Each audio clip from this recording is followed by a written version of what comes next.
Yeah, he's a good boxer. He stayed under control. To be young like that, he didn't let me, throw him off when I was trying to step to him and stuff like that. So I think he's ready for the next level. That's good for him.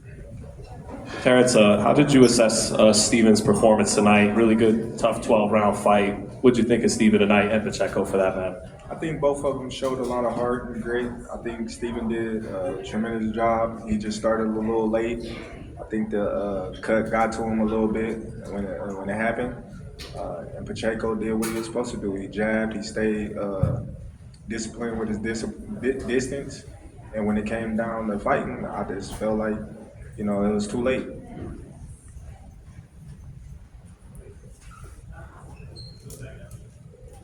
Steve, you hit him with a pretty good shot there in the 12th round that seemed to shake him a little bit. Did you feel that he was hurt at some point?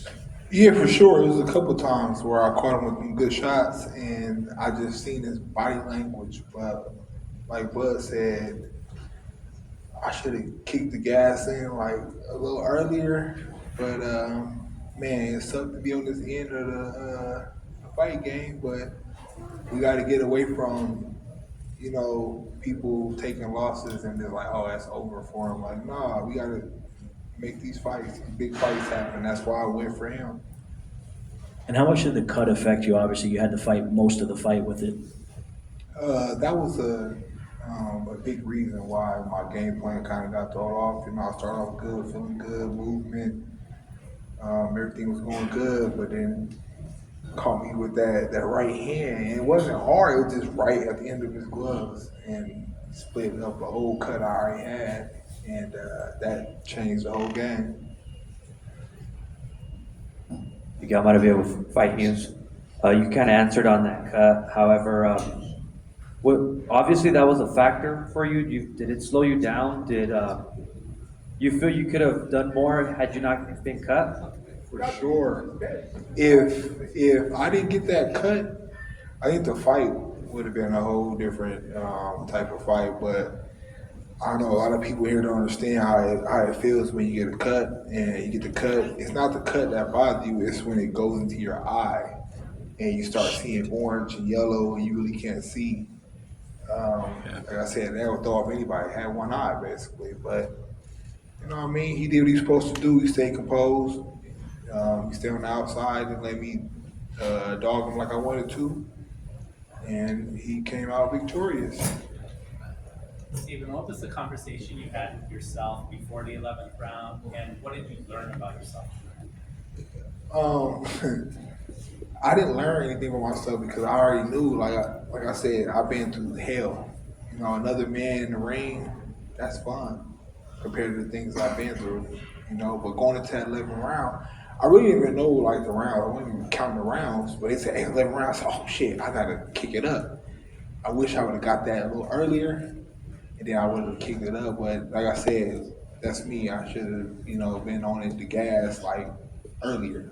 But like I said, the cut threw me off the middle rounds, and then once I got over that cut, it was too late.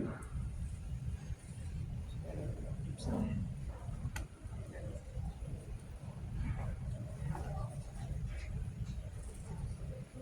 Steven, I know you said you still want the big fights.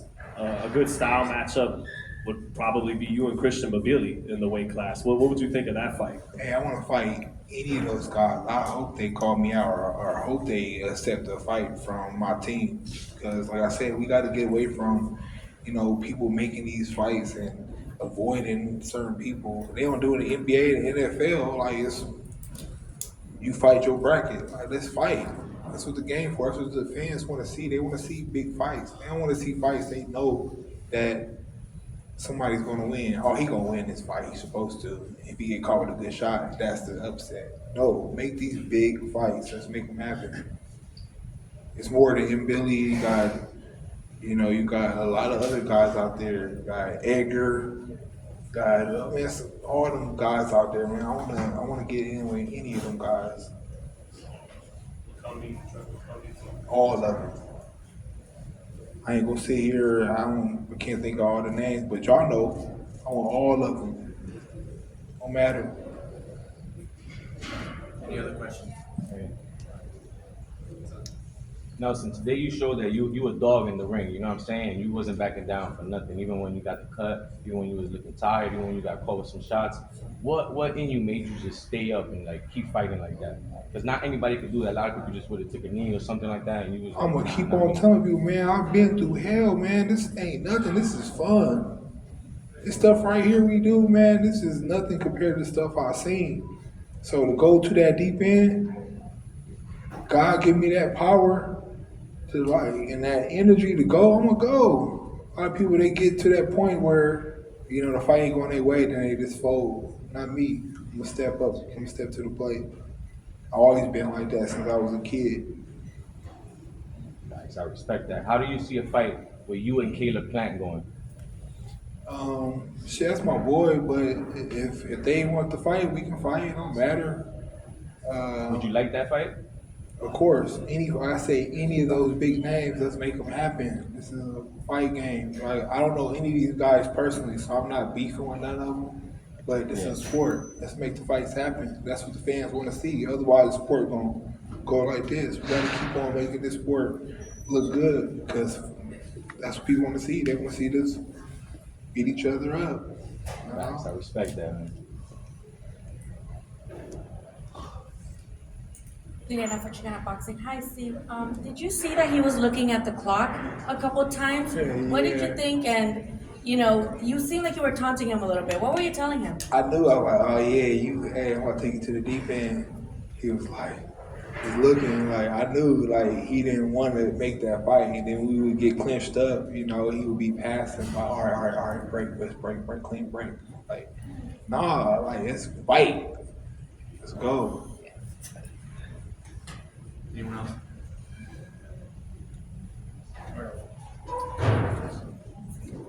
Steven, you're sitting next to and have been training with a living legend in Bud Crawford. How much does his hard work and what he does, how much of that leaks over into your fuel tank and you pushing not only in the fight, but in training, which is where the fighters want? Man, we push each other, man. He sets the tone. Some days I set the tone. We push each other, you know. Go, man. That's my guy, man. And it's more than just being a teammate. It's my brother. So, like I said, we have fun in camp. We push each other in camp. We make sure each other all right. We got each other back. Come to my fights, I go to his fights. I fight on his cards, whatever. Like, Love to see that camaraderie. You did a great job tonight, Chan. Thank you. thanks, man. Appreciate you. Anyone else? Steve, I just wanted to ask you a quick question. Did his height bother you in the fight? And I also seen in the fight that you hit him with a body shot that kind of had him like going back. Did you notice that he was hurt? And did you miss that? Honestly, man, like the height difference, I didn't really see it. I didn't feel it. It wasn't like, oh man, this guy is so long and tall. Like, but he used it well. A couple shots he was on the outside, but people was talking about he has a great jab, but I was slipping all them jabs a couple times where I got complacent. I was just standing in the middle. He'd throw a jab or 1-2, but the height wasn't a big problem to me. Every time he was in the inside, like, and you was throwing combination, you looked like you was getting the most significant shots. You felt if you would have done that more, you would have won the fight?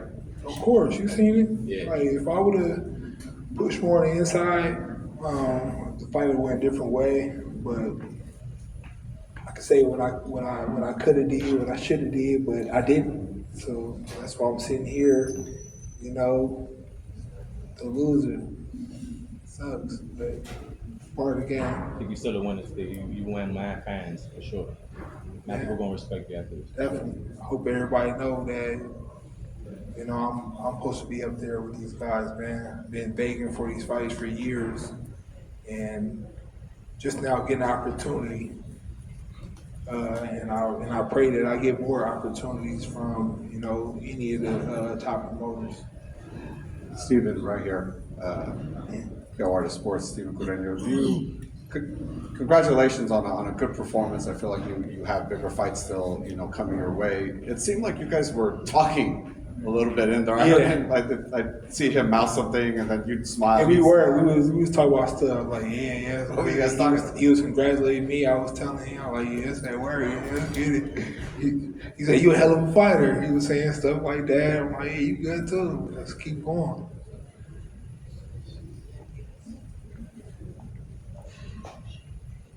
Stephen, first off, thank you for a great and spirited effort.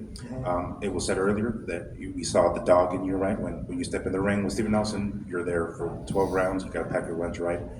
Do you think that now other fighters who saw how, potentially dangerous you are and might try to avoid you now that you got the loss, you might have to go back to the end of the line, so to speak? You think they're going to try to work around you? They've been seeing that for years. These boxers, they know. When they see a fighter, they know. So I've been being avoided for years. So I hope that I get promoters behind me to make these fights happen. Make their guys fight. Let's make these fights happen. That's the biggest thing, man. We gotta not avoid each other.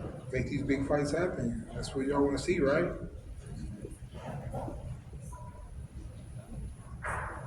Steve, 2012, I believe, was in the Olympic trials, the reload. You had one of the biggest comebacks in USA boxing history. I believe you was down like 18 or 20 points. You came back and won, and you made it to the finals of the tournament. Oh no, I think it was the other way. So I was fighting a guy, and I scored 20 points in one round. Yeah. When I told like how this fight happened, I showed that dog. Exactly. That's why. Third round, we were tied, and I scored 20 points in one 20 round. points in one round. Yeah. So I say that to say, because I seen that fight. I was there. I was watching it. I seen that fight tonight. I'm telling you, I really feel like that same, it's in you. It's in you. That dog that came out, scored 20 points in one round is unheard of. That same dog came out tonight. And like you said, if it would have came out a little bit sooner, we might have had a different result. So my question for you is, what are you gonna do to bring that so cold next time you step in the ring a little bit more? What is it do you think that you had to do to bring that because that it's there when you flip the switch, it's there. So Like I they just say, want to know what like- you're gonna do to hit that light. It's a little cliche saying that everybody say, "Oh, I'm gonna go back to the drawing board." That's what we're gonna do. We're gonna go back to the drawing board, and we're gonna make that adjustment in camp, because that's what gets you there. In camp, I gotta start working more on that, bringing that dog out earlier, so and not just waiting to fight. Any others? All right, y'all. Thanks. All right.